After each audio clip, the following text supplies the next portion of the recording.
What's that? Okay, awesome, thank you.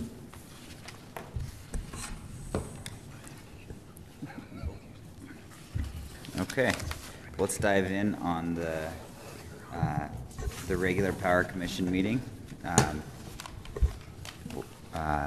As always, we'd like to ask somebody to deliver our opening ceremonies. John, Alan, would any of you like to? John, process of elimination. I could do it. Awesome, thank you. We are grateful for this opportunity to meet and discuss the needs of the city and the power company, and we hope that we can come to solutions that are fair and good for everyone, and in this we are hopeful. Amen. Amen. Thank you for doing that, John. So with that, we'll start with introductions. We'll start over here. Okay, Bruce Rigby. Gary Hatch. Stacy Harvard. John Lovelace. Alan Farnes. And Brock Thane. Okay, and then our mission statement. So we just, as John mentioned, this will really ground us and use these for our decision making here. Kaysville City's Power and Lights mission is to provide reliable electricity with superior customer service at a competitive price to the residents and businesses in Kaysville City. So with this, I tried to change up the agenda a little bit per Jordan's request. So if you guys have feedback, please give me that feedback as far as hoping to streamline this and make this a little easier. So with that, we'll move into the first topic, and it's the minutes for January 9th, 2018. And I think the only change that we talked about, Stacy, from the minutes was on question 1, the answer. We were talking to if they change their array size from what they originally signed up for, the customer will not. Just inserting not into there. Was there any other changes to the meeting minutes that anyone wanted to discuss? So with that, I'll entertain a motion to approve the minutes from January 9th, 2018. I move we accept the minutes with that change. All in favor? Aye. Second it, I guess. I second it. All in favor? Aye. Aye. I guess Okay. that's why we need 3 in it. That's right. Okay, so we'll do the minutes for February 6, 2018. And my machine battery went down, but there were some changes that Alan had as well. Did you want to? Yeah, I'll make a motion that we accept the minutes with the change that I talked to Stacy about. Oh, I second. All in favor? Aye. Aye. Okay, and then grandfathering questions. If everyone will take a look at those. I know question 1 has the not in there. Was there any other changes that we wanted to make to questions 1 through 4? And if not, I'd entertain a motion to approve these net metering agreement questions.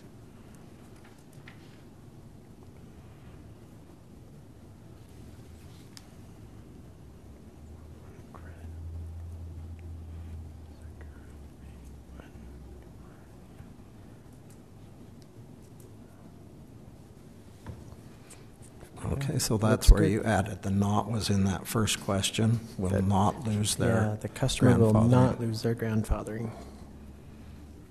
Okay. And then it says up to the cap on of when they submitted.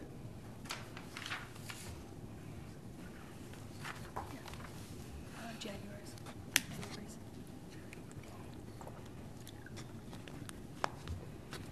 Okay, I'm good with 1 and 2. They tabled it from January.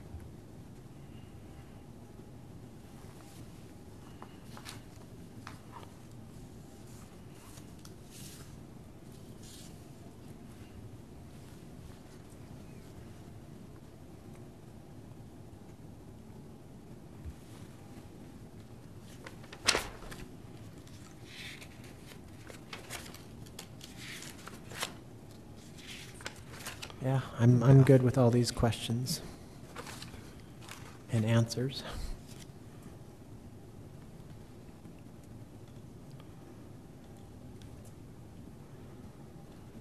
Okay, yeah.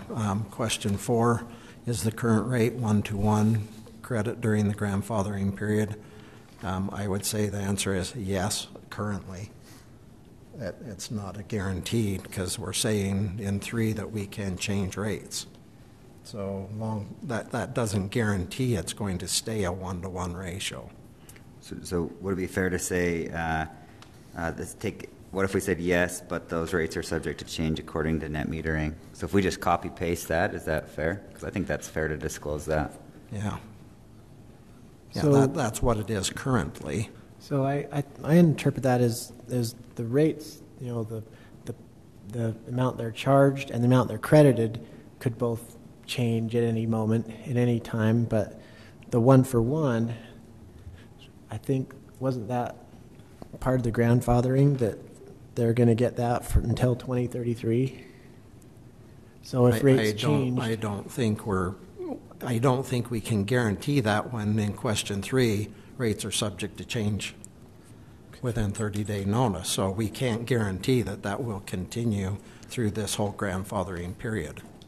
but the rates, I could see that the rate structure, like maybe rates are going to go up, but I thought it was still going to be a 1-for-1 until 2033.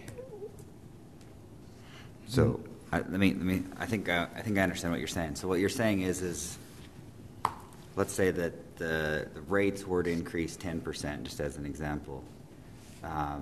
What you're saying is it doesn't matter what the number is, whatever that number is, you're saying that the solar credit is worth the exact value. So what you're saying, grandfathering's definition is 1-to-1, no matter what. If the rates go up, the value of solar goes up. Yes. Proportionally. Yes. I understand. And I understand what you're saying, but I don't agree with it. I think that is still subject to a review. It could be changed. I don't. So what you're saying then is you're saying you agree that grandfathering is 1-to-1. However, we want to. Today. Currently is 1-to-1. That's right. That's what is the current rate, 1-to-1. Yes, but does that guarantee it through this whole period? The rates are subject to change. If we want to change that a year from now, we could. Yeah, I understand. So I would say that last part of that, 1-to-1 credit during the grandfathering period, well, that's the way it is today, but it doesn't mean we can't change that. Yeah, so We don't have to lock that in. I mean, right now it is, that's right. but So you're saying grandfathering could just go away at any time? yeah, I mean, right now we've recommended the 15-year, but a year from now or 5 years from now, it's subject to review any time. The city is 30 not. days notice and Yeah. upon city council's. So I would say no. This grandfathering, it may stay grandfathered, but it might be changed to 90% or 75%, and I don't know. It So- depends on what makes sense down the road, and I don't think we should make that kind of a guarantee.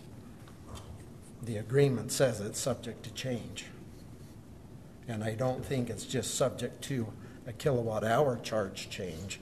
The ratio change could also change. Any part of it, yeah.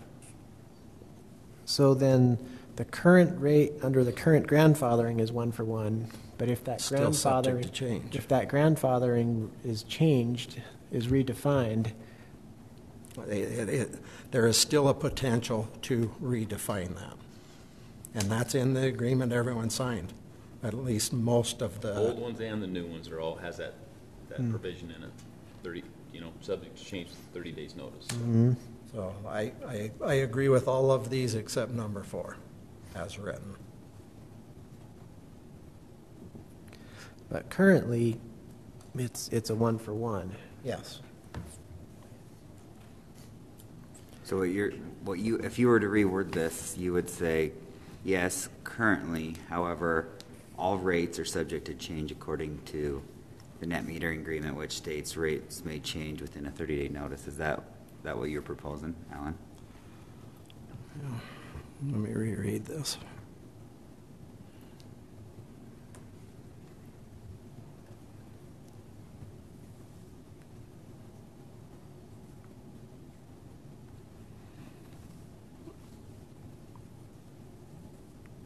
Yeah, I would say the current grandfathering rate is 1-to-1, but is subject to change.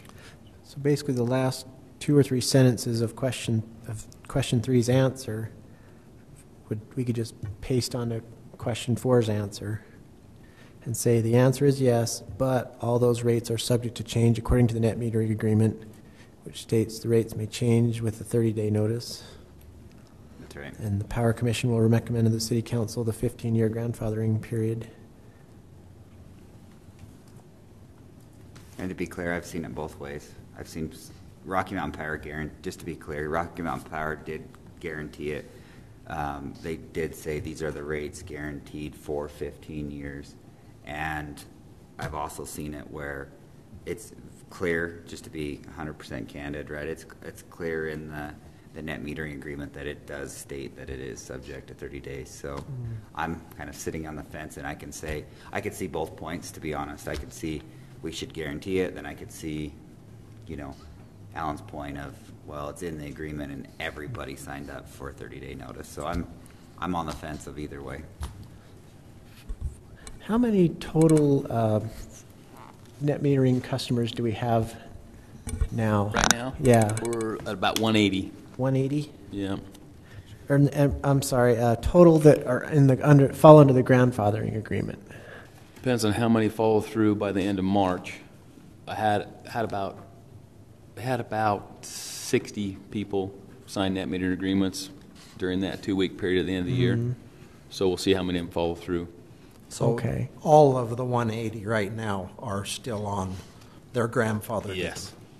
That's Yeah, net I'm metering customers. guessing we'll be in the 225 area. I think will be grandfathered. That's my guess. And what I would say why I'm okay with it is, as we talk about, the grid changing and those types of things, I think none of us know in the next 5 years what this grid's going to look like. So I'm with Alan on the part of if we put it in there, and if our budget is completely upside down, and specifically Kaysville's different than Rocky, and this is why I'll tell you, is because we're not subsidizing a general fund, right? All of our mission statement is accurate, and so I think if I go back to the mission statement, and we're really just trying to provide our residents power, and we're not taking, huge margin off of it, then I think that there's no risk in putting in what Alan's saying. Now, if we go back and we start, pulling profits off, which is a different story, then that's a different story, right? But today, I would tell you, I'm with Alan in the fact that the way we're structured today is really strictly for our residents' power needs. Then I think that I'm okay with putting that subject in there. If I had a crystal ball and I could see the future, I believe that we would see solar customers with battery, and solar is not going to matter one bit. It's going to, basically everyone's going to become regular customers that just don't use a lot of power, a solar customer. So I think having that type of language is harmless. If that's what I see in my crystal ball, I don't see us having to go back in and yank the rug out from under all the grandfathered customers. Probably not, but I don't think we should tie our hands here when it's already in the agreements. Now we're taken away from the potential of those agreements if we make this a policy. And basically, what I see, let's say that, to your point, and what I would see happening, right, is the budget would be decreasing substantially. We'd have 180 approximately customers and we already have the calcs, right, of how much how much subsidy there is, Right. we'd have to be upside down by that amount of subsidy, and then that's obviously would go to city council to Right, to say, hey, yank we it need out. this money, Mhm. right? So I think it would be pretty hard to take away, but I'm in agreement that I think having it in here does protect the budget. So I'm in favor of it. I don't know. Yeah, if we want to just add that same information that's in the answer to question 3, that it's still subject to change.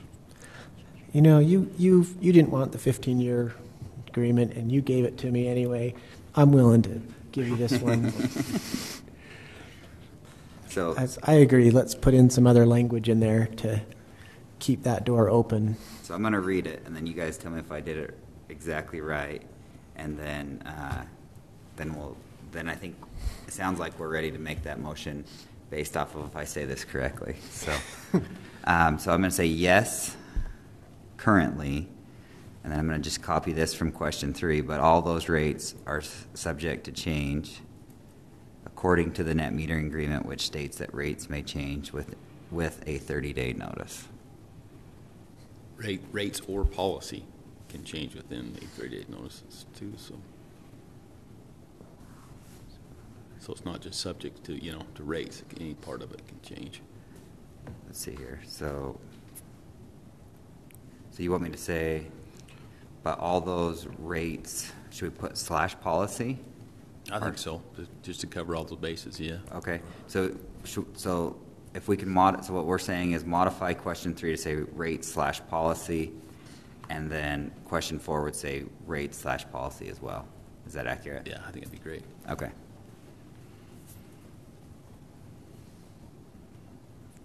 Okay.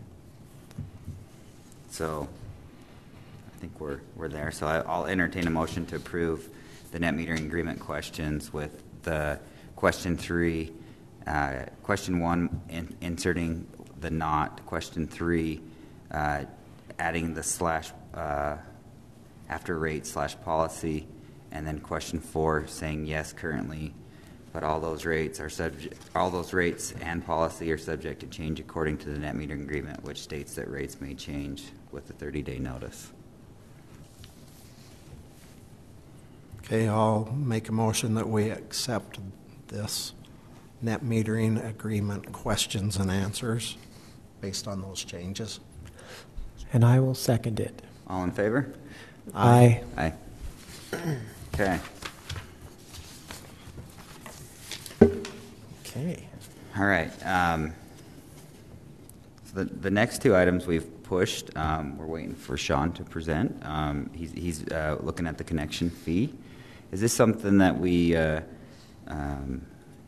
want to skip? I guess start with the connection fee. Should we push this off? I'm assuming that we want to push it off until he can present. Is everyone in favor of just tabling that? Yeah. Yes. Okay.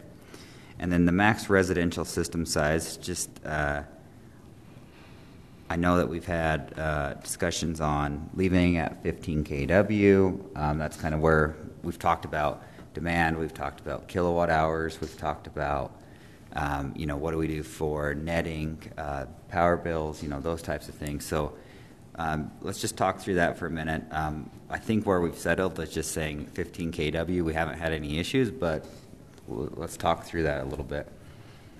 I guess my question is how many people are over generating and do we know? Well, we'll see in at the end of March again, the 1st of April. Then I'll see. I'm assuming this year there's going to be a lot more that overproduced because we had a very sunny winter, uncharacteristic of most winters. Well, and I don't know how you are, but in Bountiful, some of the systems started out smaller than the maximum size, and they've gradually pushed up to the maximum size.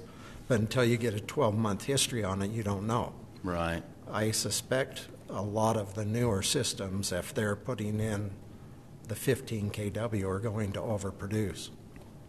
Right, and like you said, you're right. A lot of those are new, so we're not going to have they're not even going to be in that payback period, because they haven't been on for that full year. Yeah. From March to April.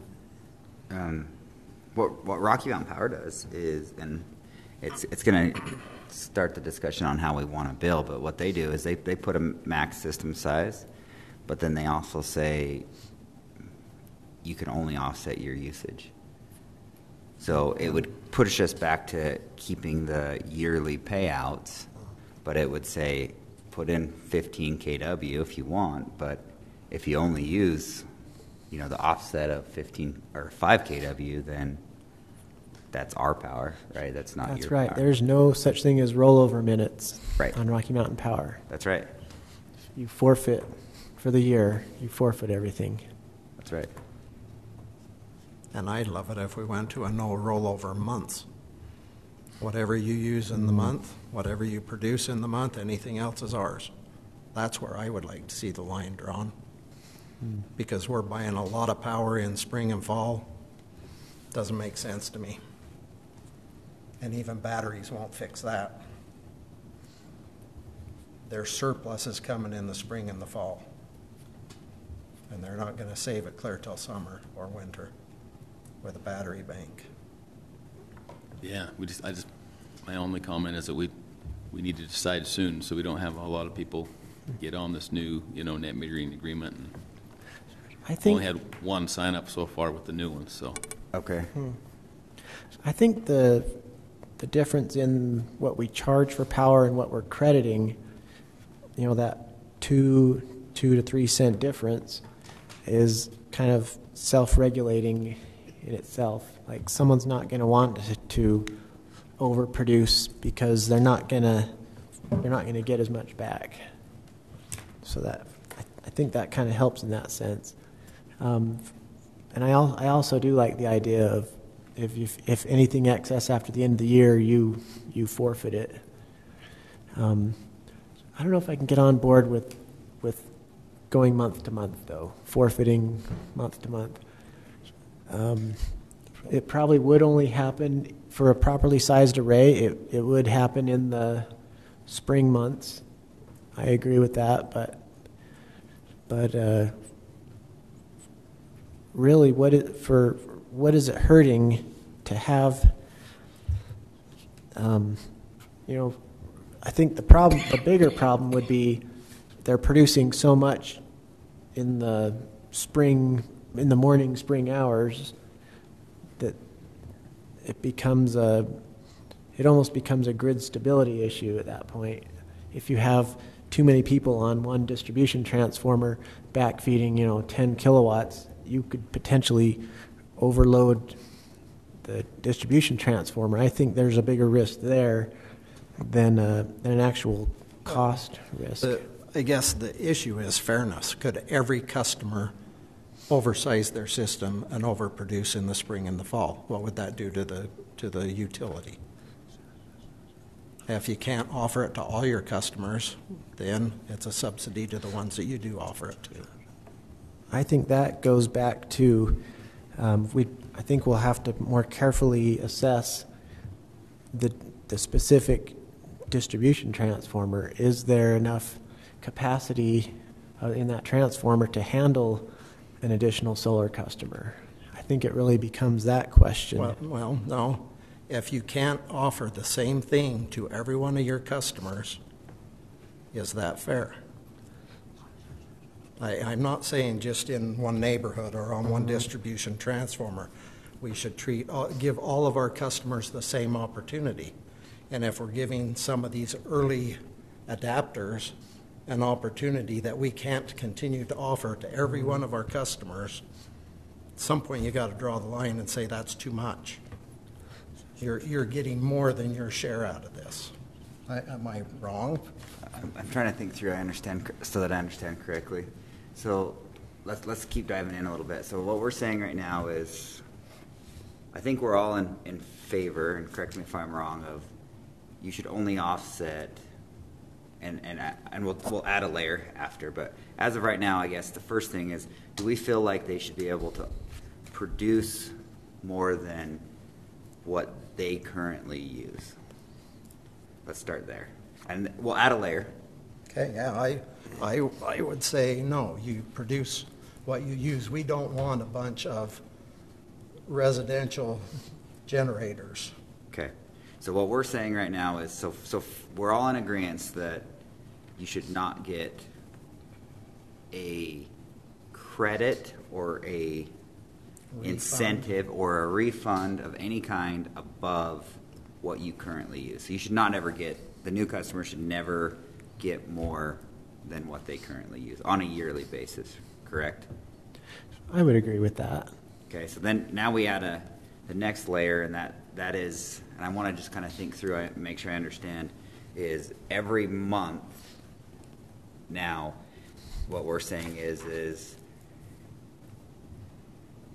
a typical customer in the summer months are going to have increased production, but what you're saying is no matter what their peak month is, that is the maximum they could produce in that month. So if it was just easy numbers, 100 kilowatt hours, you're saying in January they could only offset 100 kilowatt hours. Is that accurate? If we just did 1 through 1200, just as easy math, in January was 100 kilowatt hours that they're using, you're saying January you could only get credits for 100 kilowatt hours. February would be 200 if they were using 200. I'm just stepping up every month, Yeah. 100 plus 100 just for easy. Okay.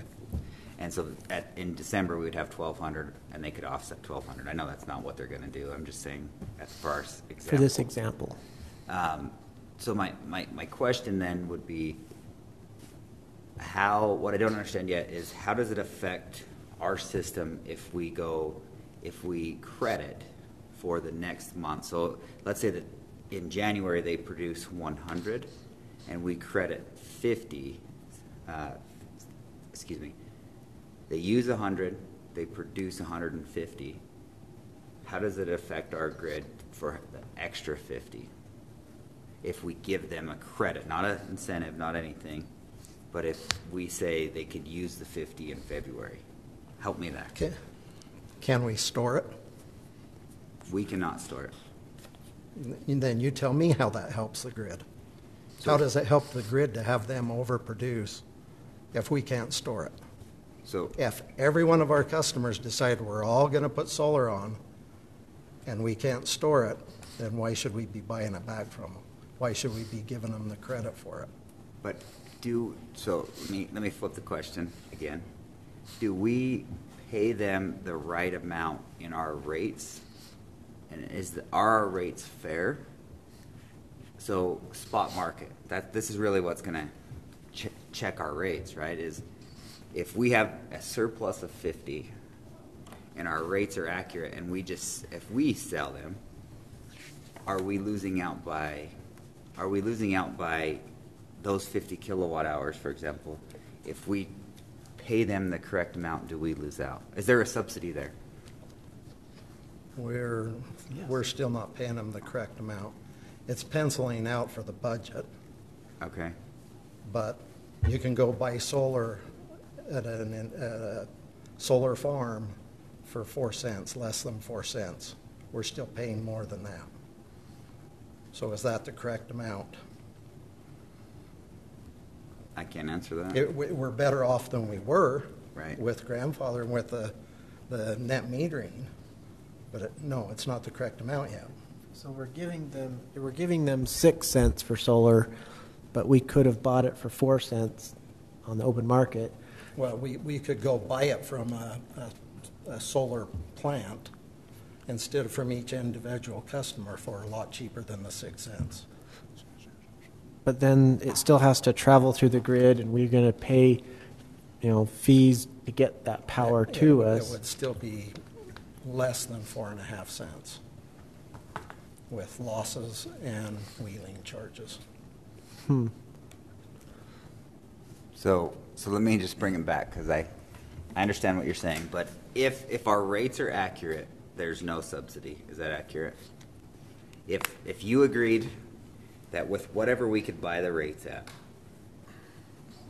and I'm just trying to understand, right? So if the 50 was there and we put the right amount, I don't know what the number is, but let's just say we had a fair amount and we sold them, would you be okay with if the rate was accurate? It's a blended rate, though. You're blending all your resource mix to Right. get that rate. Right. But the value of solar is around 4 cents. So if it was our commercial rate, for example, which is closer to 4 cents, if that was the rate, would you be okay with a yearly average versus a monthly?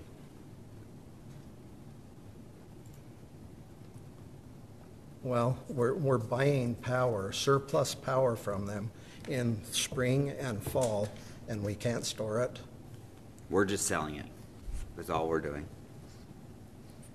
And we're already resource heavy spring and fall because we have no load. Exactly right. So they're making that worse. Solar is making that problem even worse. Right. And the value, spring and fall on the open market, when you sell it back, is dismal. Right. I understand what you're saying. There's no value there. But if So what I'm saying is we should not drive ourselves into something if we can't offer the same thing to every one of our customers. Are we doing the right thing? so, help me understand how we couldn't offer that to every customer. What would we do with it if every customer was overproducing in the spring and the fall? And we have to give them a credit, give every one of our customers a credit that offsets all the rest of the power they use the rest of the year. How do you buy the rest of the power they use the rest of the year? So, correct me if I'm wrong. At that point, I think what we would have to do is we'd be adjusting rates, right? If every customer, and this is kind of the checks and balance that we just put in, right? So if we come to that point, would we be readjusting our rates? Yeah, we would have to. And that's what I'm saying. The bigger this solar thing gets, the more we're going to have to ratchet that down and not be so generous with, we're going to buy back at times of the year when we don't need it. Has no benefit to the rest of the customers. Right. Yeah, I definitely 100% understand what you're saying. Well, I think that's the reason why we say in our thing that the rates are subject to change, because we're going to look at this every year. Exactly. That's why I wanted that wording in there, because we do need to monitor this Right. regularly, and we shouldn't be locked in, because you don't know, we could have 500 customers next year that all want to put solar in, and then it becomes a much larger percentage of our customers, and you've got to be realistic about the impact to the system. So then 200, it's a pretty small percentage. But where will we be in a year or 5 years or 10 years? I don't know. Well, if we look at Hawaii, for an example, they have something like a third of their customers have solar now, and they're starting to throttle back. They're starting to not allow certain customers to install just because certain neighborhoods are maxed out from what they can handle with capacity-wise. They're still allowing people to do battery, but they're physically not allowing them to backfeed. And for them, I think you can offset solar with battery and get a balance. But with our weather patterns here, your summer and winter are much worse than spring and fall, and batteries aren't going to carry you from season to season. Day to day, yeah. Season to season, no. Right. Plus, they talk about having a 15% maximum on the feeders too. So at low load. So that to your point about everybody being able to do it, everybody's not gonna be able to do it, and that's kind of why we used to have the KW max down to 10 to try to give more people that opportunity. Because like I said, once we get maxed out, there's going to be nobody else can do it, on that circuit, and we still haven't figured out exactly what that number is on each distribution transformer either. what percentage we let them push it. So I'm going to flip the question to you, Bruce. Are we at a bigger risk? You tell me. Would it be more beneficial to say, today we go, hey, 15 kW, no credits, and this is subject to change. I'm not saying this is what it is. I want to know what you think of this. Do we run the risk? I'm not saying we don't research this further, but I'm wondering if we don't. Is it worse to have multiple agreements? So, for example, we have one person. We could disclose this to them. Hey, this is what it is on the grandfathering. Or would you rather wait in time frame and say, because I don't think we have an agreement here, and I think we have to kind of think through this, but would it be fair to say, okay, look, for the next 9 months, right, and we just add this as an agenda, we're going to say 15 kW, 10 kW, you give us your suggestion, with no credits, past their usage. We want to look at the monthly thing because I think that we need to research that a little bit more. Is that better to do for everyone in this year, or would you recommend, holding and just keep working through this? Personally, I'd like to get it decided at least this point. Like I say, it's a moving target. We're gonna have to change it as we go. But if we get it close to what we want it now, this one, or if we have one or two, it still says in there 30 days notice it's subject to change. So I say I don't want to have more than two different rates. I don't want 3 or 4 different grandfathering things. There's no more grandfathering, past That's over. January 1st. So I say if we do it, get it done in the next couple of months, it's only going to affect 2 or 3 people maybe, and so we just have them on the same one. But I would. That's what I recommended when we first did it. It was 10 kW max, not 15. So. But you got a lot of pushback on it. From the solar companies, and then Yeah. But where we're sitting today, 15. So as of right now, if we said, let's just tell me, and we need to work through this cap. So I think there's 2 things we need to work on. But so far, and you guys tell me if you guys feel different, but right now if we just left the cap where it is and we left it at 15 kW, sounds like we're in favor of that, and we're also in favor of no more credits. I mean, there's credits, but there's no more checks back. So Right. Whatever your usage is, we're done giving checks. Well, And that's kilowatt hour to kilowatt hour. which That's we accurate. which we don't do anymore anyway, because the new rate structure, all the new net meter agreements, that was grandfather ones are, in that, but all the new ones get paid every month, 6.6 cents for anything that we receive back. So there is no more waiting a year. They don't get credits each month. It's paid back each. If they overproduce, they get paid 6.6 cents for every kilowatt hour. But what we're saying is there's a limit to that. It's going to be tied to their actual usage. And once they, Yeah. and I don't know how you deal with that when you're paying them back every month. Just at the last bill of the year, you just put it as a bill. So if you've given them a bunch of credits, But you won't know what their usage is. You could have already overpaid them by October, and they don't use the rest of it. let me think through what you're saying. So let's say that they overproduce for 11 months, $100. Let's talk money. $100. So they're $1,100.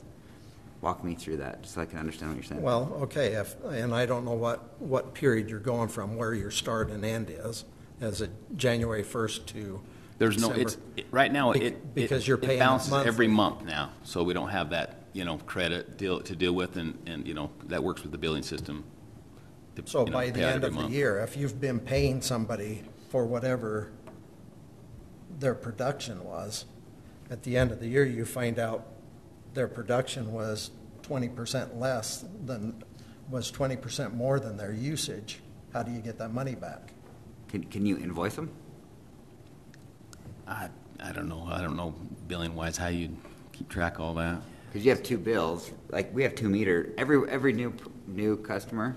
You don't get that. We don't read the production meter, or you don't get a Okay. bill for any of that because it's. Okay. And that's what I say. But that's what we're talking about here, is you'd have to start comparing the production to their usage. If we're going to say you are not going to buy back any more than you used, you've got to compare the two somehow. Well, it is compared every month because you have on the meter itself, it's reading delivered, received, and then you get a net of the two. So if you have any received, that means they put back on your system more than they used. So we already have that, Yeah, and if every month they keep producing more than they've used, then what we're proposing here isn't working. Right. Like you say, yeah. If you're going to tie it to, we'll buy back up to the level that you use, we'll buy back your surplus production, but no more than what you use in a calendar year. How do we make that work? Yeah, I don't know. Like I say, That's what one of the solar guys suggested. the billing doesn't work now with the grandfather people the way it was what I was talking about. So, Yeah, the only way to make this work is to go back to the grandfathered way and just pay in a year. well then, yeah, if you did it the grandfather way, you'd have to hand do all of them forever, Right. which we're trying to get away from. Spend a lot of man hours. Here's one way. What if, this is just a crazy thought, what if we just set a 15 kW system at our rate structure for Kaysville? It's roughly, it should produce roughly 1440 kilowatt hours per kilowatt, roughly 1.4 per Okay. kilowatt peak, right? If we just said, a 10 or 15 kW system produce this, we know the dollar value is, we'll calculate it, but Well, we know what it is. we've got meters on them. We just need to read the production meter. We could do that. We need to know what they're producing and then what they're using.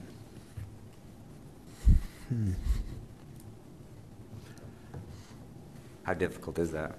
Not. Well, yeah, we're just trying to think how you'd know exactly what they're. Well, we have to think through that and see how we do that on the. Because the other way to do this is just say you could only get a maximum credit of a dollar value, right? I'm gonna just throw numbers out, but these are. Let's just say that a 10 kW, or easy math, a 10 kW system, we know it offsets $1,000. Make it easy, and so, if they're designed to only offset their own usage, then we could just say the maximum dollar value they get is a 200. You trust their production a lot more than I do. I want to read it. I agree. We've had customers that their system's not been producing anything for months, and they don't even know it. We tell them, we call them and say, do you know your system's not working? So I don't think we want to just guarantee them. Then no one will do maintenance if you've guaranteed them a payment. Well, I'm not saying guarantee them a payment. I'm just saying, say that the maximum payment. So if in June you get to $200 and we've given you $200, that's it. That's all you're getting.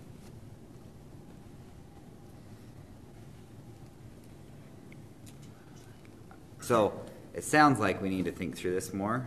Yeah. But what it sounds like is we're all in agreement. Should we leave the 15 kW cap? I mean, that's probably the only thing that we can agree on. And then what I have is it how do we handle the monthly credits? Like right now we're paying every month, and now I'm understanding what you're saying is the grandfathering. And I'll have to take a second and write these all down, but grandfathering, why not switch you over to monthly as well, get everybody on the same billing and pay it. It's no different at all. That would work with the billing a lot The better. difference would be it'd be a 1-to-1. So there's two items here. Let me make sure I write this down correctly. We want grandfathering. We would like to propose for grandfathering. We'd like to keep the 1-to-1 credit, but paid every month. Is that accurate? That would work with the billing better, yeah. Okay. And then for the max residential system size, are we okay to say the cap is 15 kW Well, today? no, because if we find out that 90% of them that have put in a 15 kW system are over generating. No, I'm not okay with leaving it there. We should downsize it. But we don't know that, and I don't know how long it'd take to get that information. That could be months. Because like I said, most of the ones that are that size are the newer ones that haven't been there for a year yet. But the risk that we run right now is what happens if somebody puts in a larger system Larger than what? than 15. Well, it's already capped at 15. Yeah. The current net metering policy was is 15. 15. Okay, so we're fine with that cap. Yeah. Okay, I'm with you.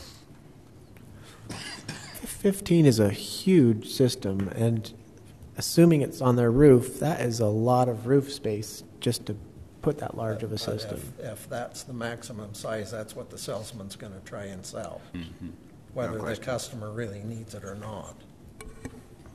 Well, I'm just thinking about, an occasional roof is going to be able to fit that much, but, a quarter of the houses are going to have non-ideal roofs, and they're not going to be able to put a very large array. I got ones in my neighborhood with all these eaves and jogs, and it would be very difficult to put more than 3 or 4 kilowatts on a really large house. And then you've got other roofs that are just happen to be in the right place by dumb luck, and so they could approach that size of a system, but realistically probably only 7 to 10 kilowatts. How are you seeing 15s? Yes, in the last, we have, I have to count how many we have out there, but there's quite a few, but there's been a lot more in the last couple months that have gone 15. Yeah, they're getting them. They're selling them. Yeah. So something that we maybe to consider is, are these all on the same side of the roof? Is it one giant south-facing array, or is it a little bit east, a little bit west, a little bit south? Because if it's distributed across the whole roof, then I don't think we're going to see nearly the problems of, mid-morning peaking when the west array was still shaded, and the east array is clipped by We the don't have the mountains. manpower to do that either. I guess Yeah. some of my concern is, are we doing our customers a favor by allowing a solar salesman to sell them something they don't need, even though we're gonna have to put some of it on the east side? Well, your benefit from that is minimal, Right. but their benefit from selling those is the same as whether it's south or west. They get the So- same value out of that panel. I'm just wondering, are we creating a problem that's not a problem yet, and we don't know if it's going to be a problem in the future? It could be a problem, but I It isn't suspect yet. we're going to be paying a lot of these. If we don't find a way to limit the refunds, the monthly refunds, we're going to end up buying more power than these people use. They become a net generator, net power producer. And I don't think that's where we want to let the solar industry drive us. And I think I would just add that I think the risk of buying power is, is it taxable? Do they need a W-2? I think there's some other things that we're probably not taking into consideration. And so I'm in agreement that we definitely need to limit the dollar value, and I don't know how that works. And in my opinion, it's got to be your usage, but I don't know how to do that just yet. And so, correct me if I'm wrong, but what we're saying, and it sounds like we need to keep this on here and keep talking about this, is what I'd suggest, is leave the current net metering as is at 15 cap. I think what we should be requesting would be what kind of money are we pushing out in checks, right? Because we have the data. This is starting to come out. Every month you're going to start seeing data. And I think the topic that we need to discuss would be, is this a monthly versus a yearly true-up? Maximum. Well, to begin with, we've got to come up with a yearly true-up. That's right. Ultimately, I would like to drive it to a monthly true-up. That's right. And so, yeah, so step one for this is how much money are we sending out? And I do think we're ahead of the schedule, ahead, but I do think you're dead on as customers move, as customers overpay for a system. I'm 100% in agreement that we will see this problem. There's no question. So it sounds like our target will be, and tell me if this is a fair step, would be to receive what we're sending out so we can figure out, exactly how much money we're sending out and if this is a problem. And then what it sounds like we need to determine as a team is how do we do monthly true-ups, right? Or yearly true-ups with our current net metering policy. Well, it's not the net metering policy, it's the solar, what do we call it? The net We're gonna metering give it is a new what's been name. grandfathered. That's right. The new ones, I don't know what we call it, but the solar customers that are Current not tariff. net meter customers. That's right. Current tariff, Schedule A, right? Is that what it is? Yeah, I'm not sure what it is, but. Okay, so we want to do a yearly maximum in current solar rates. So is that the path that we want to head down? Yeah, we need to figure out a way Okay. that we're not we're not buying power from them that they're not going to use eventually. Okay. So I think what we do, unless you guys have more thoughts to it, I think what we do is I'll keep it on the max system size here for discussion here. And what we'll do is we'll keep it with 15 kW, and the topic we'll come prepared for is with our current solar tariff in place, let's come up with some ideas of how do we limit the customer to only their usage offset, whether it's dollar value, whether it's, let's get, a bunch of different ideas and see if we can't go from there. Is that fair? Yeah, we're going to need staff's help on that one. Yeah, I mean, you guys, Yeah. if you have recommendations, please. Well, now that we have a month's worth of data on the new the way it's paying out, we can look at that. Of course, it's going to be the big difference every month. Depending on the springtime and those things too. So we can watch that and Right. try to figure out how Okay. to do that metric. And we'll just keep it here until we all agree, and maybe it takes us 3 months, maybe it takes us 4. With what until we get good data. Okay.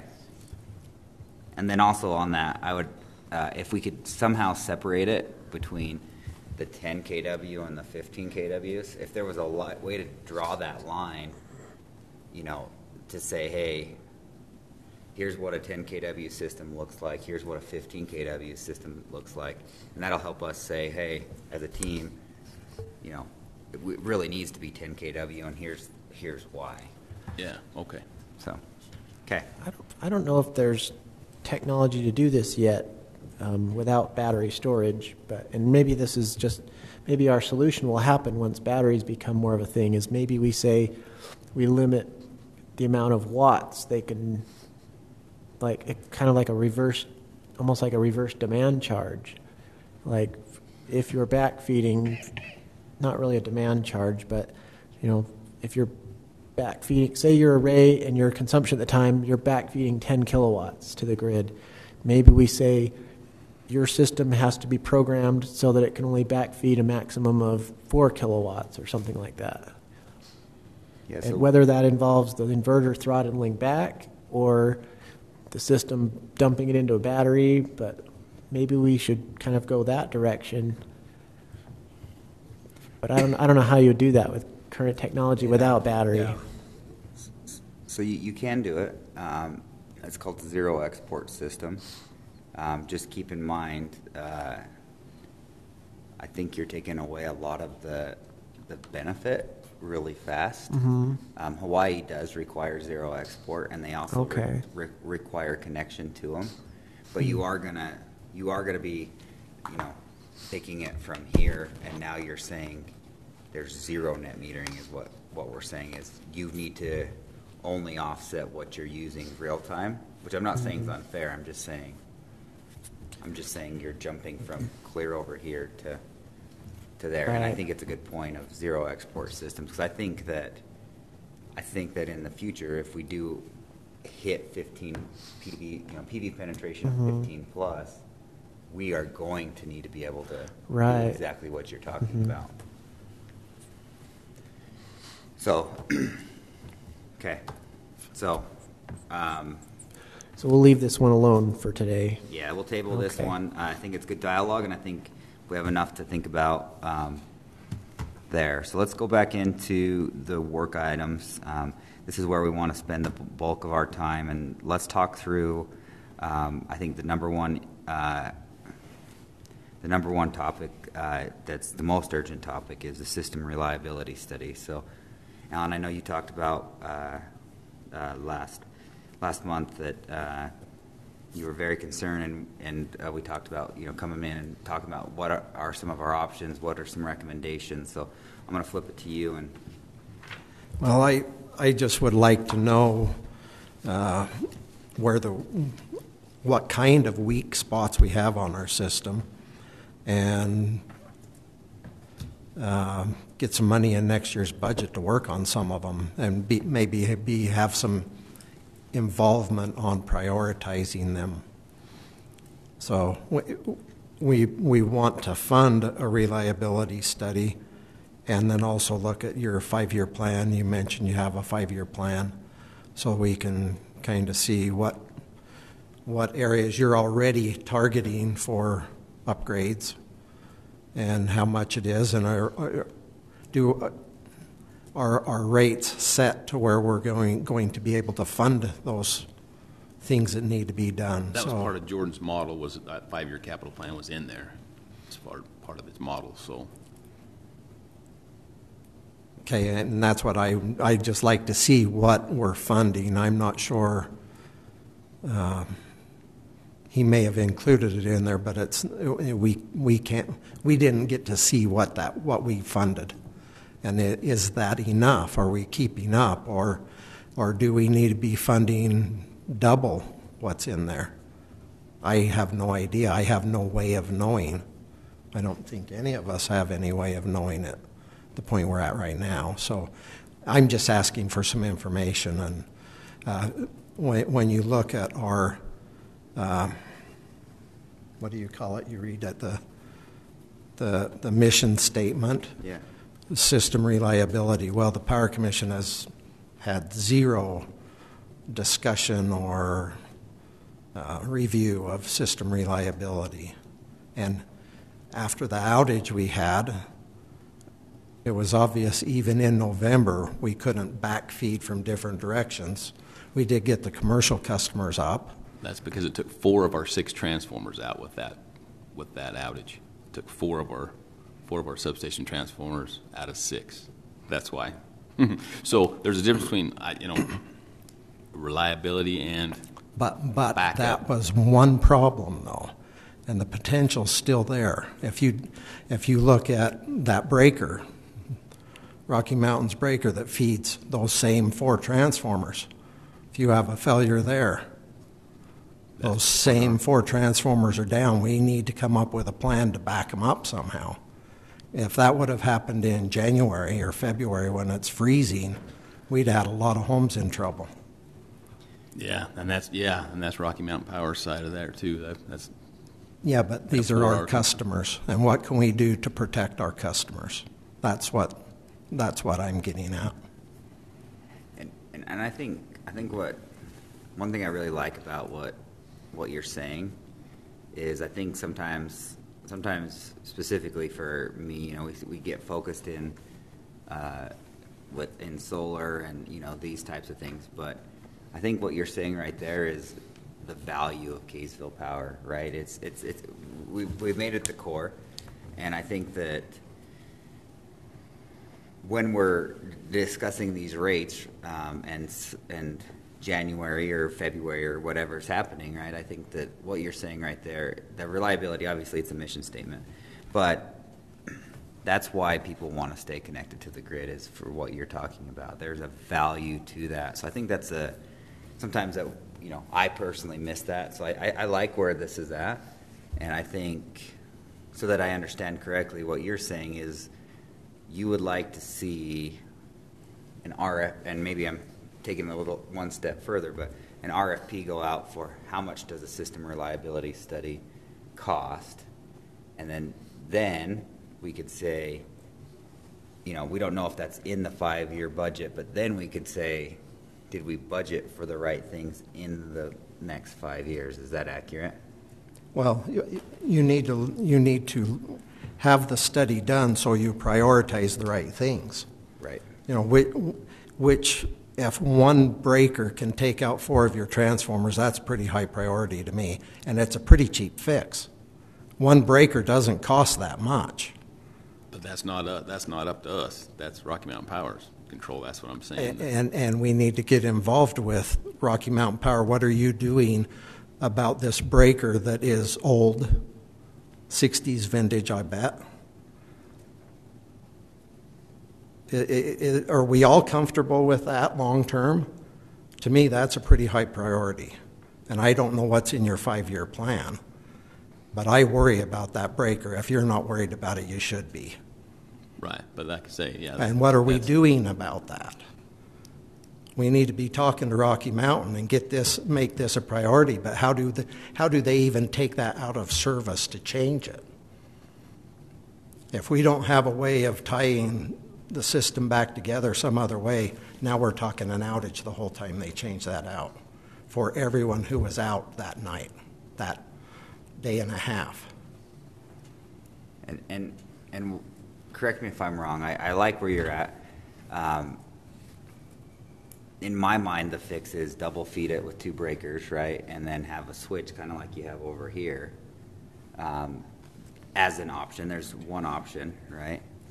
Kind of a curtain key lockout where you could, have one breaker here that feeds the system here. And then you could essentially swap from we'll call it breaker 1 and breaker 2. Basically what you're going to do is have some kind of curtain key lockout where it feeds this, they both 2 in and 1 out, and then you can swap that. Yeah, and you that can way take do one out of maintenance. service and do maintenance. And so that's I'm not sure if there's even room on that site I'll talk for to 2 them and find out. breakers. They may already have two breakers in there. I'll find out about what they're, what they have in there. But you're saying 4 of our 6 transformers are relying on that one breaker. Or if they have 2, we'll find out for sure. And I think And my question is, with the reliability study, are we overlooking some things that we should be concerned about and should be a higher priority? Yeah. I don't know. We don't know either, and I'm all in favor of doing the reliability study. I'm kind of with you, Alan. It'd be nice to have a third party come in to look at the system and give us those lists of what we need to consider. And help prioritize them and then make sure we fund them. I'm all for that. Yeah, for sure. We both are, yeah. I see your points on everything, so yeah. Do we even know ballpark cost of a reliability study? I don't even know anybody that 10 does grand it or yet. something? I would, if you know, I'd like to have recommendations from anybody. If you know anybody, I don't know where even to start to look, but I need to get a dollar amount put in this year's budget for that study. okay. So if you have somebody that's used it in the past or somebody you're aware of that used, maybe get the information to me and I can contact them and just get a dollar amount so I make sure I have the funds for it in the budget year. I can give you a contact. It's nothing to do with Hunt Electric. I don't have any. I've worked with this consultant personally. It's Castlegate Engineering. I'll get you the contact after. And like I said, it's not tied to me anyway. The guy's name is Bryce. You can call him. He may not do them, but I know he can direct you. And he's a PE electrical engineer. He could direct you in the way that you would need to go. I believe. I don't know personally. And I know some engineer companies that are doing studies for us right now. I'll contact them, but I don't know if that's what they do or not. So Okay. I was just hoping you can kind of Okay. have a suggestion just for a dollar amount. Okay. And I'm not sure. What I would also suggest as a reliability study, if you're going to go through that effort, I'm going to throw out my 2 cents of this is a coordination study and a load flow analysis has to be done on the system. It goes hand in hand, and what you look at is you look at currents going in multiple directions. You know, what happens when we actually add solar to a facility, you know, those types of things.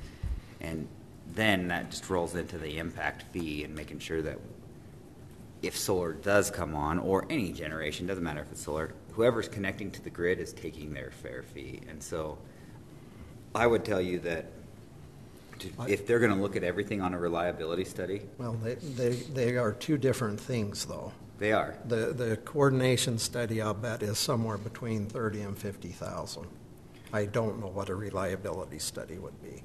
So let me tell you what I'm very comfortable with a coordination study, and I know we talked about it last time, but in a coordination study, what they're going to say is, I mean, the purpose of coordination study is, you know, that your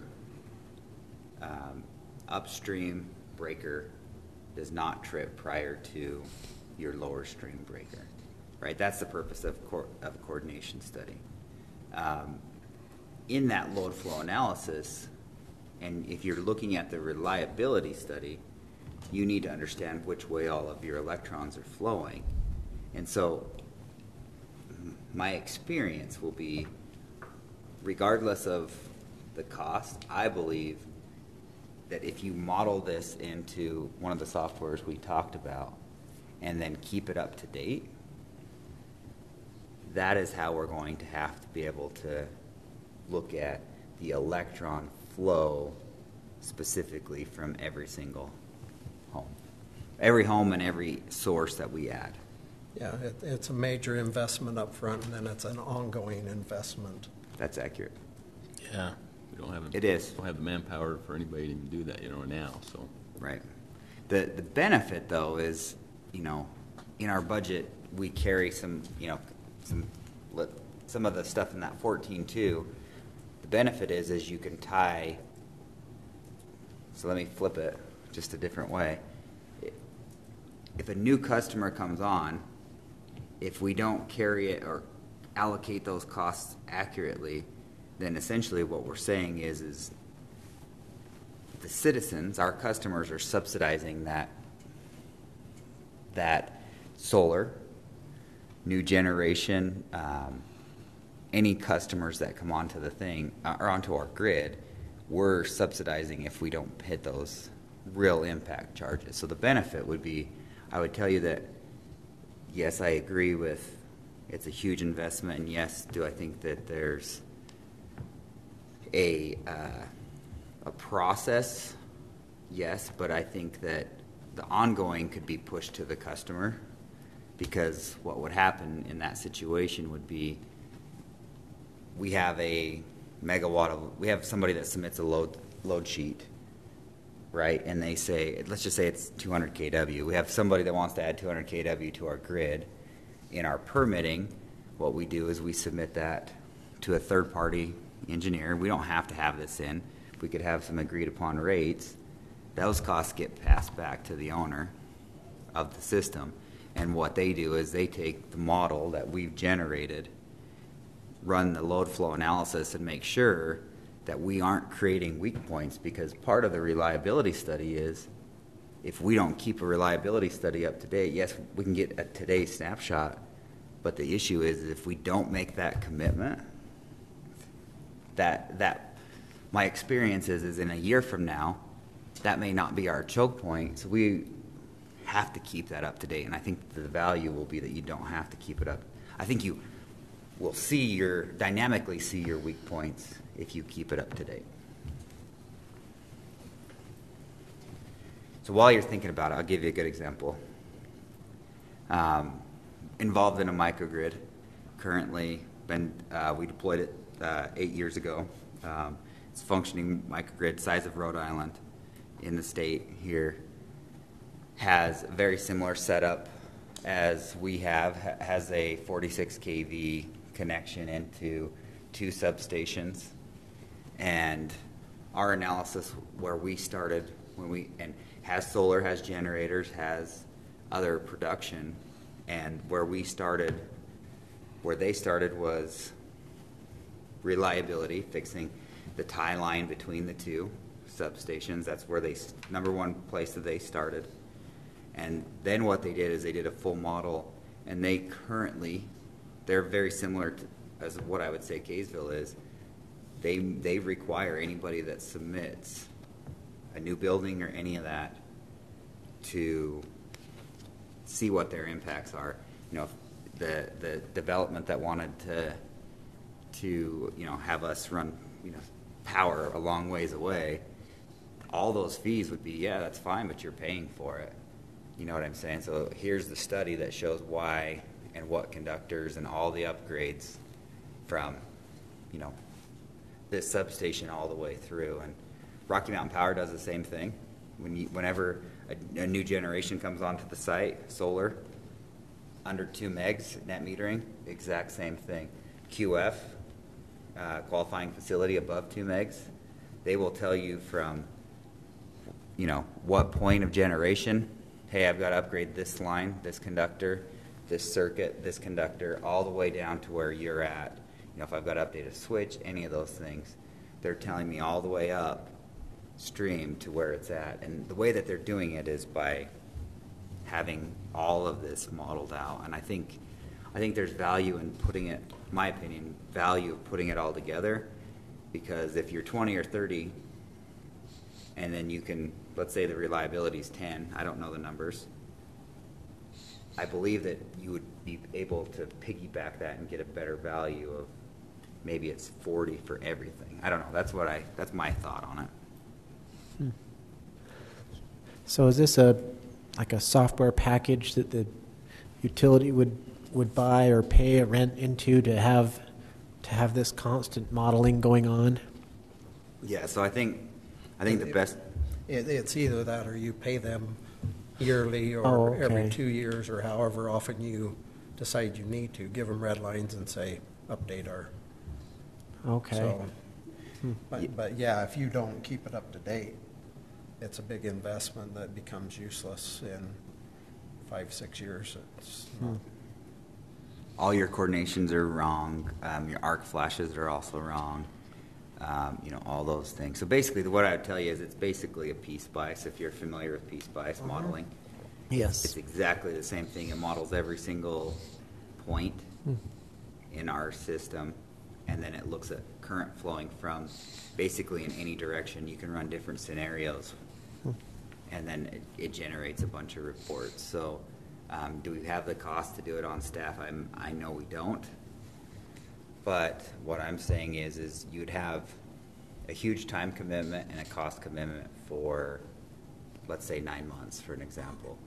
After that 9 months, and while people are going in, they'd be submitting, and then we would be running an RFP for people to keep it current for us, or that same person that got that.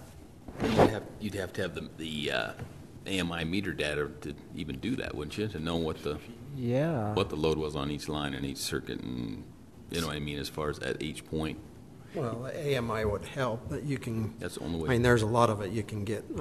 I don't know how good your records are. Do you know all your wire sizes and all your fuse sizes? Yeah, we have most of that stuff. It's all coordinated in our GIS system. If you have it, but how would you know how much load was out there unless you had the information from the meters? Well, SCADA would help you with that. Well, we know give what you it is. Some idea how much load is out there, and then you can. We know what it is at the substation because we have all that information. But like you said, at a certain point in things, if you're going to model, you'd have to have that information from those AMI meters so you know how it was going to affect, that certain area or that distribution line or. So what you typically do is you'll run a sensitivity analysis. So what you'll do is you'll look at your upstream protection, and you'll look at your choke point. So let's say you have a 1200 amp breaker coming out, then what you do is you run a sensitivity at 1200 and say, hey, here's what it looks like if we were to see 1200 amps on that circuit. And then what you can do is you can take and you can step it at 90, 80, 70, 60, whatever you want, and it shows you the results of as you go from step factors essentially and different scenarios. So you would run a bunch of different scenarios for each circuit, and you would get that data, and you can run it in 2 seconds. You have the data of what's happening. The other benefit, and again, why I push people there is I think that our grid is heading in this direction, but you're also going to be able to get the available fault currents. So, for example, the risk that Kaysville Power runs today, why this is an issue is if I'm designing Smiths, for example, and I ping you and say, hey, what's the available fault current for this facility, and you can't give me the answers, then the risk is if you give me the wrong available fault current, right, and there is a fault in that building, this is life safety issues, if there is a fault in that building and if it's over the 44,000, right, there's some methods. IEEE dictates how you solve it if I can't get it from a utility, but if it does not fall in the standards of IEEE, for example, and you have more current in a fault situation, then essentially what happens is your gear is going to explode and somebody's going to get hurt. So does that make sense, what I said? Yeah, or you can calculate unlimited fault current, and then that's how they've been doing it. So Correct. it's a lot of it, we don't have that information. Right. So the engineers that I talk to that do the studies, they'll do unlimited fault current on the secondary side, which protects the building. And you can, the risk, as long as you're not giving numbers out, obviously it helps, but yes, you're exactly right. If you run a bunch of different scenarios, but it'd be beneficial for our customers if you could just say, hey, we have a 44,000 AIC rating, and that's going to allow them to size their switchgear correctly. I vote with Gary on this one. It's unlimited. You calculate it unlimited because what happens, you design it for what I tell you today, and then we change our system. You'll not change yours. I don't know who to notify to get you to redo your calculations and change out Smith's system 10 years from now. True. That's a no-win situation for the utility. Rocky will, I'll tell you this, I agree with what you're saying. Rocky Mountain Power right now will give me the AIC rating on any one of their facilities. And what happens when they change their system 10 years from now? We do not adjust. Yeah, exactly. For sure. We're not adjusting. I don't understand why they would do that. Yeah. And I think there's a code that says you take the worst case of the unlimited or the other, is what I think it is. And it gets complicated really quick because you also are tying into weird things, like when you go through coordination, it doesn't jive with arc fault, and it all comes down to clearing times. So there are, obviously this is IEEE, so I'd have to run the numbers, but there are benefits of each direction. I just don't know them off the top of my head. But regardless, I'm all for where I sit on the reliability study is I'm 100% in agreement. And it sounds like we're all in agreement that we need to move forward with getting a cost for the reliability study. It doesn't sound like we're in agreement yet on the coordination, the impacts and those types. So what I'm going to say is that's where I sit, and it's just, working with other utilities and those types of things day to day. I'm going to say that I strongly recommend it and just let it flow. If we need to have more dialogue on it, then we can, have it one-on-one. We can table it, whatever. It's just my recommendation that we would do it together. Do you know companies that do that? Yeah. Outsource, do that. Yeah, and we could even, that same contact would be able to get you people that can do that as well. And maybe that's how we look at it is, if we wanted the Cadillac, here's how much it costs. Then, if we want just the reliability study, here's what it is, and then maybe dollars dictate it. Is that fair to think of? I mean, I think for the load flow study and this coordination study, we kind of need AMI in place beforehand, because that's where a lot of our data is going to come from. No. We're not waiting 2 years to get AMI before we start working on a reliability study. Well, reliability study is different. I think that needs to happen as soon as we can. Okay. But this coordination study and load flow study that would then dictate impact fees for future customers coming on, I think that we don't have all the data for that yet. And I think AMI would be helpful to have going before we solve those problems. so I'm going to flip what Alan said, and I'm going to say that you have to look at circuit protections, and AMI will not help this problem, because what will happen is if the amps change from 100 amps on the circuit and now they go to 200 amps, we have to, in this study, you have to study all scenarios. And so in my view, I would suggest that those scenarios are reviewed regardless of AMI, because what AMI is going to tell you is we're seeing 100 amps on that circuit, but not if we change. So, I'm not going to show that. So it's showing actuals, but you want to have a bunch of hypothetical situations simulated. That's accurate. Okay. That's accurate. That makes sense. I agree, though, the impact study, maybe we even come up with our top 5 wish list items, like sounds like a new breaker would be good. And being able to tie the 4 substations together with redundant paths. During the big outage, I was just by dumb luck, I live in the one that wasn't out. And so, what would it cost to run a line from that one to feed the other ones so they could all still have power? Maybe we come up with a, 5 wish list items and see what those would cost, and I don't know.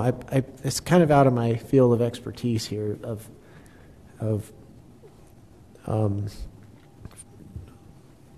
I vaguely understand how the grid works, but I'm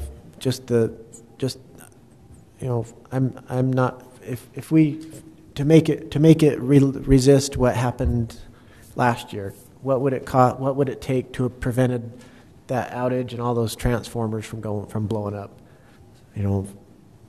Maybe we just look at an immediate wish list item that would make the grid more reliable during problems like that, and then or would an impact study give us that answer?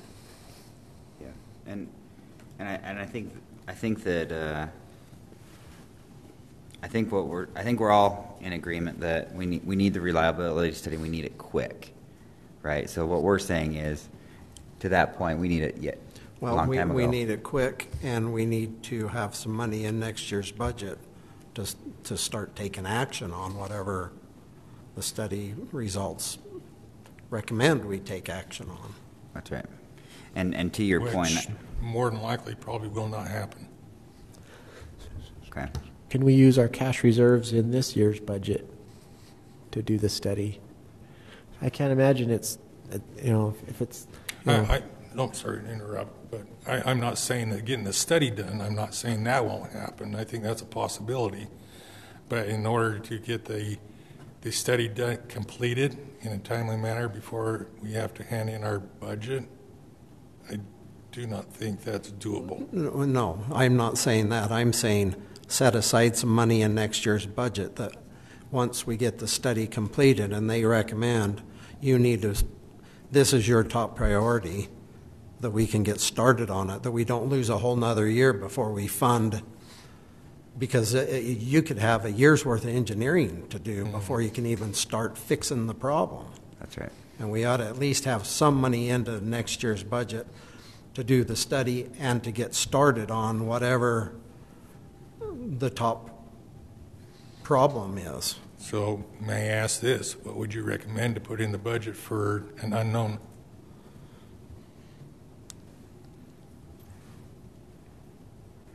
How many? What can we afford to put in the budget for an unknown? Well, we can put in the budget as much as you feel comfortable with. That's not saying it will not get pulled out from council.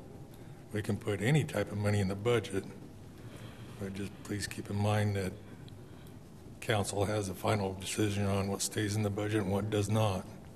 I can, in my capital facilities plan budget, I can put some money in there. I guess my question is to you, if I had a recommendation from the power board, a dollar amount for the unknown, I'll stand behind that and say this is for what we would get us started on once our reliability study comes back. So I'm gonna. Does that make sense? Yeah. So I'm going to flip it to Alan for a second, and I'm going to say, what do you? So if we had to pick, so one of the ways that people quote these things are by point. So if we were to pick, we got the 46 line, and we've got distribution lines. From what point does this not need to be studied? So kind of give us. I where do we would start? look at the substations, transformer sizes, and the main feeders coming out. You don't need to go into every circuit. You look Okay. at the main feeders and how do I back up this circuit from this substation with a circuit from another substation. So roughly how many feeders do we have?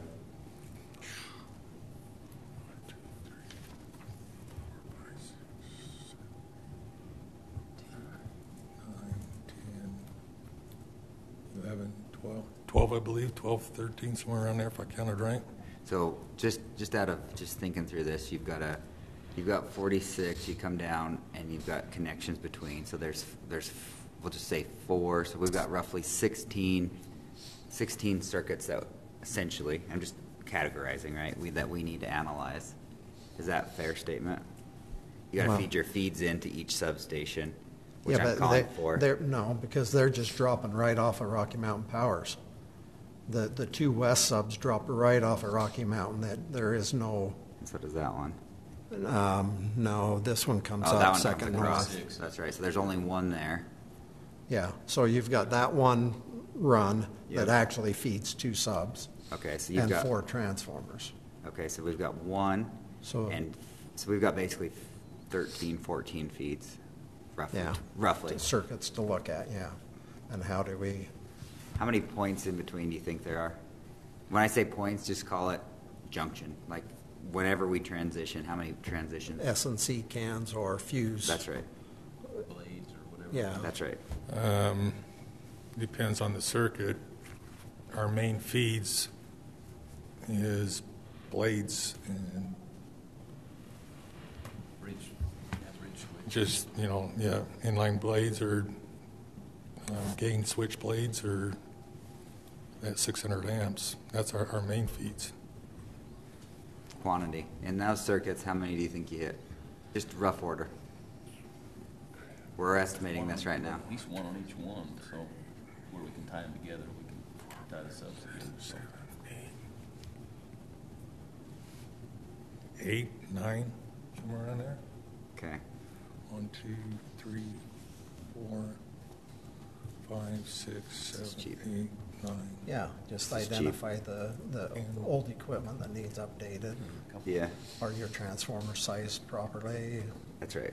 Your circuit sized properly? And how can you back them up? Roughly. What was the question? we were talking, sorry.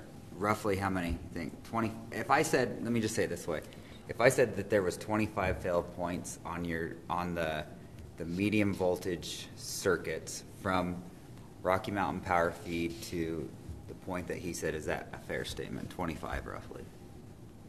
From Blades. there to here? No. No. That's No, incorrect. I'm saying from there to here. Everywhere, all Yep. Oh, the blades.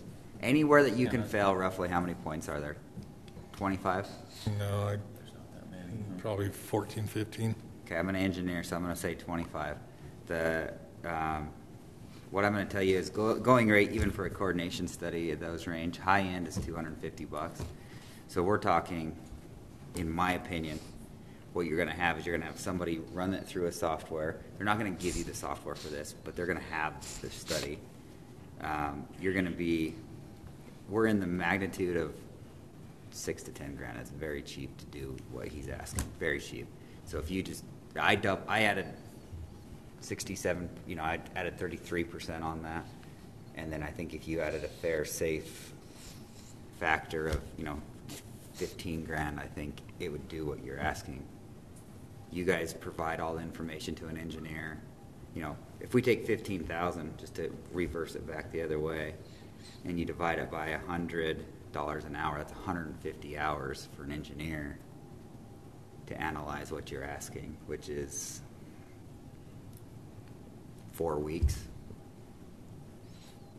So a month's worth of time is very adequate, in my opinion. And I agree. We can get some good direction out of it and make sure we can prioritize and try to fund, what. I agree. I didn't have any issues with doing the study itself. No, I believe I can accommodate that in this year's budget. Okay. All I'm concerned about is How much do you put in next year's how much do we budget put in for to next get- year's budget to start the projects, to I get you. go do the work. That's what the funds to pay for the study, I believe I can find the money for. I see what you're saying. Just later on, next year's budget, when we get the study back, where we want to start working on it, what dollar amount do we put in there? What's the deadline to put in the number for next year's budget? I don't know. I just barely received a portion of the budget today, and I haven't even had a chance to look at it. So it's shorter than it was last year. I do know that. Here's a thought I just had, is maybe with the reliability study, we get them to, okay, what's it going to cost to fix? Give us your top 5 or 10 concerns here with an estimate to repair each one. Get them. They should be able to do that. Throw you a rough Engineer estimate. yeah. And if I'm not mistaken, what you're saying is the must, correct me if I'm wrong, the must that we have to have in the budget is that one breaker, whatever that breaker is going to cost. That's not ours. So we'll have to coordinate with Rocky Mountain Power. Well, I guess they could technically bill us. Right. That's what Yeah.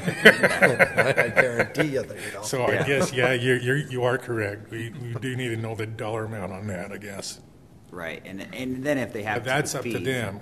We can suggest and make recommendations, say, hey, we'd like you guys to consider. That doesn't mean that they're going to jump on it right away or. So Well, typically, I think if we point out to them or ask them because for this study, you can go in and say, we need the breaker information for our reliability study. How old is it? And get nameplate information. You can come back and say, hey, it's past due. What's it going to cost to get this replaced? well, and so that's a pretty easy process, and they'll, you meet an estimator on site, they'll come out, they'll look at it, right, and then they'll give you a price to look at that. The question is on our side, if there's a breaker, if we have 2 breakers sitting there, how are we going to swap between the 2 breakers? So that's something we have to include. And if there's 2, there's a way to do it. Right. If there's just one, that becomes a lot more of a challenge. How do you? I understood. Now you're scheduling an outage sometime spring or fall when you can take it out of service for Right. 6 or 8 or 10 hours, however long it takes to get a new one put in. Or would you fund a second breaker to be installed, and then you could switch? If there's room, If there's you room. can do that. That might be a good option. It'll cost more, but long term, that's a good plan because now you can do maintenance on them, or if one fails you have the backup, and you can. Long term, that would be better. It's too bad Patrick's not here. He could tell us right off the top of his head what one of those costs. Oh, yeah, you're right. So just to kind of, go ahead. I was just going to say, I would include that in the reliability study as some cost estimates for recommendations, get their recommendations of what we should do and what their engineering estimate would be for that work. And then it kind of lays us out I don't know, 5, 10, 20 year, however long it takes to address them all. So what we're saying for the system reliability study for this year, correct me if I'm wrong, is that you will include a budget for the study itself. He's saying he's got money in this year's budget to do it. Okay, so you don't have to worry about that. We're going to do that. Is that accurate? If it's around the $10,000, I might have just doubled it though.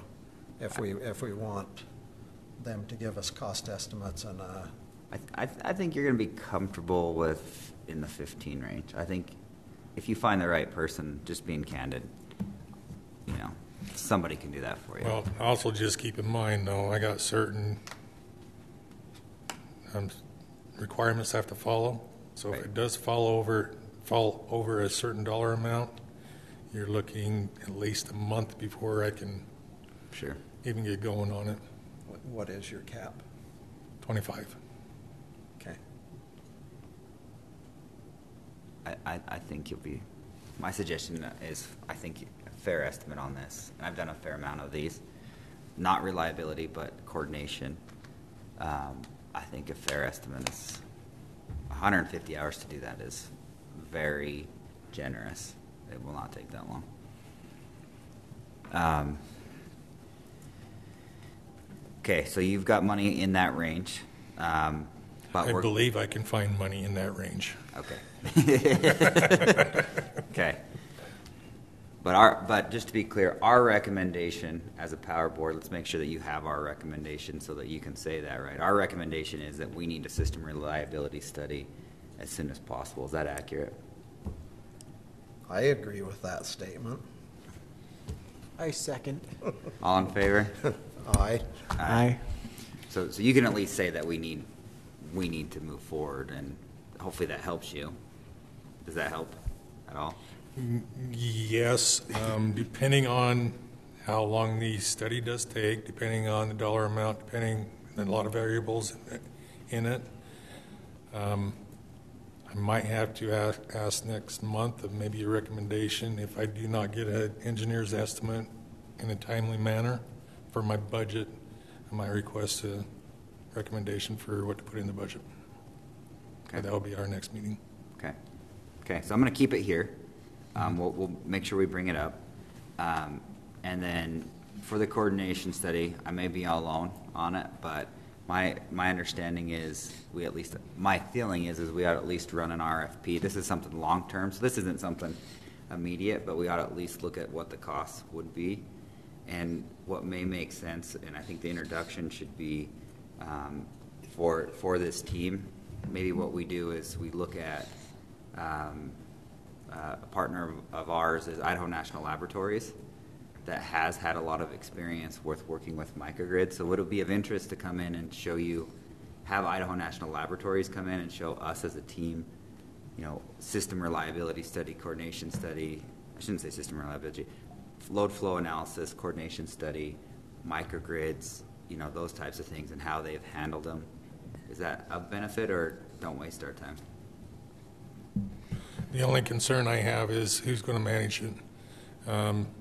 There's going to be additional costs on that. We don't have the manpower, the office space, or anything like that to have anybody manage it in a timely manner.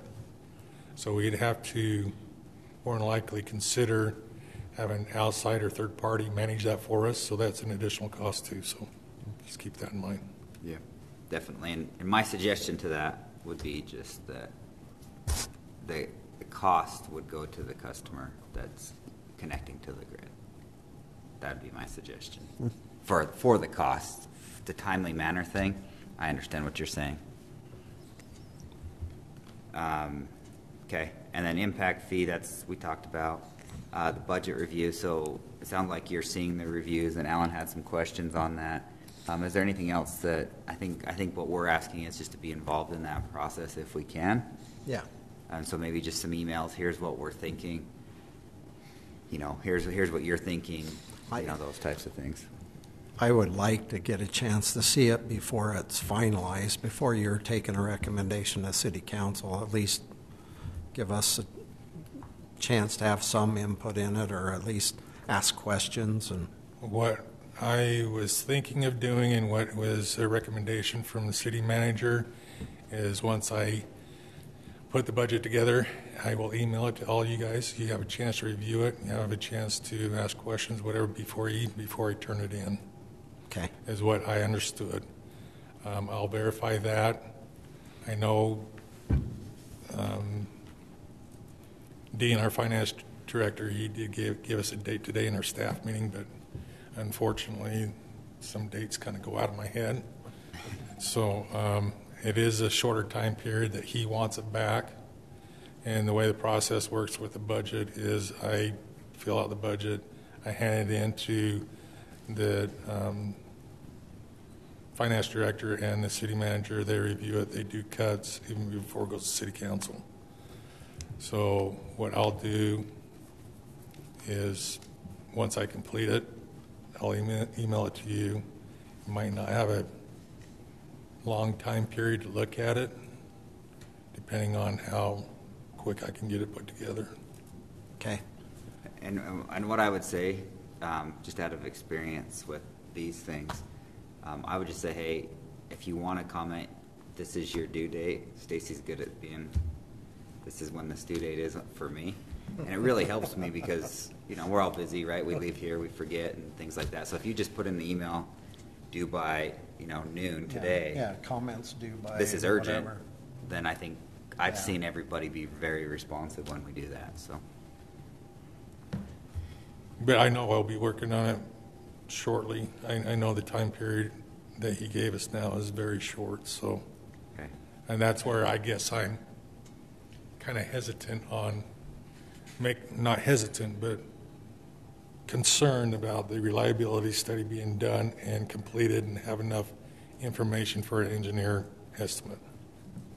Yeah, I doubt you'll get that in time, but we're going to have to take a guess on that, what to put in next year's budget. But as long as they're doing the study, they can do that while they're thinking about it. It'll be pretty cheap, and then it'll give us a good roadmap to work off of for quite a few years, I think. I mean, Yeah. the estimates will have to be bumped up as we go, but Correct. it gives us a good starting point at least. Okay.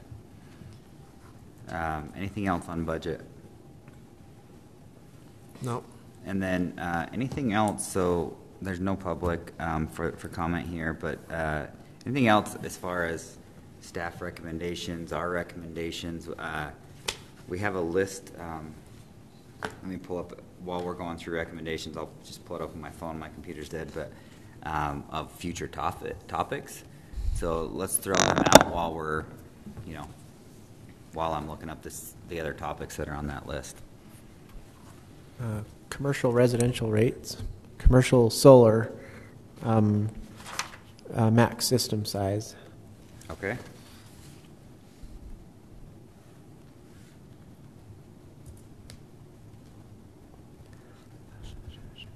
And if we're going to start looking at load flow studies and coordination studies, I would like to look at, run some numbers and see if how it would pencil out to actually have some grid storage in each substation. What it would cost to put a megawatt in each substation, something like that. And so if there is an outage, we could supply limited emergency power if needed. Okay. Yeah, I have that. I have that on the list. So Oh, okay. keep going. And then just what we talked about before as far as maximum saturation rate on a distribution transformer. Okay. We haven't done that. We kind of have the 15% for the the distribution circuits, but You know, it's funny. Hawaii, they started out at 50%, and then they kept bumping it up and up, and now they're actually safely operating. They're now at 250% maximum backfeed, and the way they're getting around with it is it doesn't happen very often. It's just like very short periods of time does it happen, and it's within the transformer can handle it couldn't do it continuously, but I thought that was really interesting that they actually allow 250% solar capacity to be able, but obviously the customers are going to consume a lot of that, but if there was just the solar on the system and no consumption, it would actually be 250%. I thought that was... I can't imagine what kind of damage that do to the insulation on your transformer, because they're only rated to push 150, for short periods of time. 150%? That short period, for a very short period of time, yeah, without damage. So yeah, I don't know. Like I say, I've heard it all over the board. Brigham City's holding them to 20%. So Wow. Rocky Mountain's that 15. engineering analysis. So I don't know.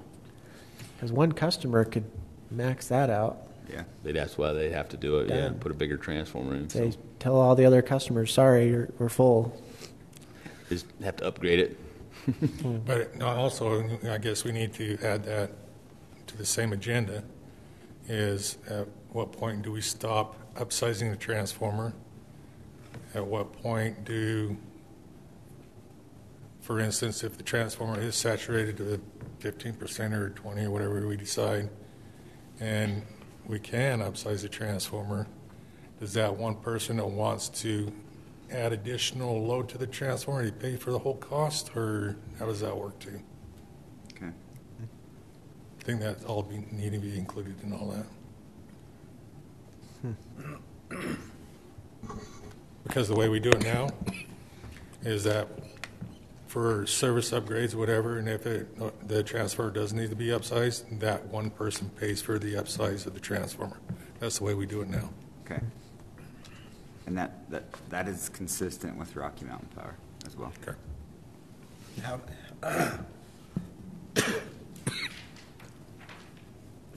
How do you deal with the added system losses? If you upsize the transformer, you add more system losses. Talking about like resistive losses in the wiring going to it. Yeah.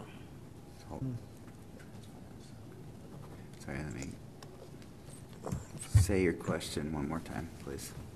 Well, if a customer drives you into a larger transformer, your system is also going to have higher losses because of the bigger transformer has more losses than the smaller transformer. Oh, so you're talking about just transformer losses, but I would imagine there'd also be wire losses feeding the transformer, because you've got the same size wire feeding now higher current, or delivering higher current. And if that's a limiting factor, it's got to be changed along with the transformer. That's right. Yeah. So typical requirement. What maybe we can talk about would be on that. Recommendation of line losses that is adequate. Full system line losses that we would recommend. There's only a guideline. There's no NEC requirement. The guideline is 5% full system. So to that point, as we're setting these standards, it'd be helpful to understand, what are we designing our systems to? What is our high voltage loss, which will be nothing? What is our medium voltage loss? And then what is our losses all the way down to the meter, at that point? And then that way we could sum that back up and say, to your point, here is what those losses are, and if we cross 3%, for an example, then what is that limiting factor that requires that upgrade of those conductors? Not just current, right? So, okay, I'm with you. But I think that would be a recommend.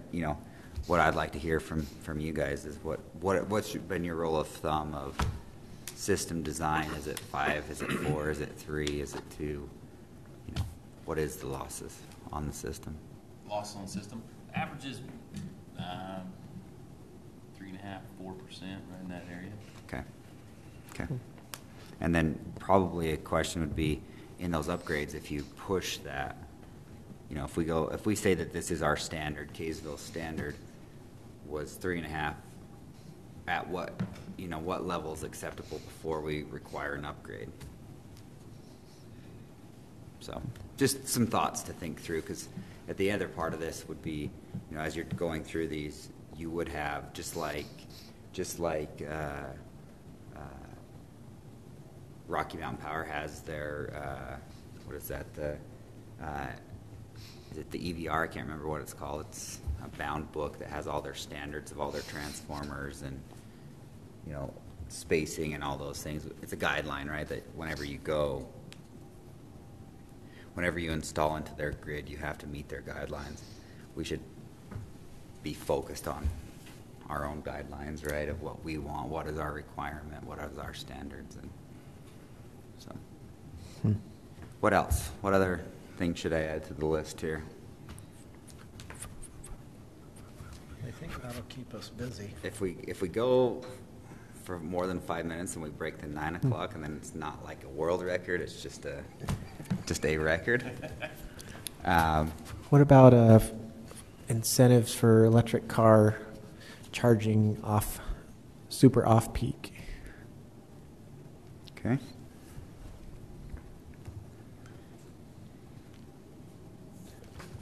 That's a good point.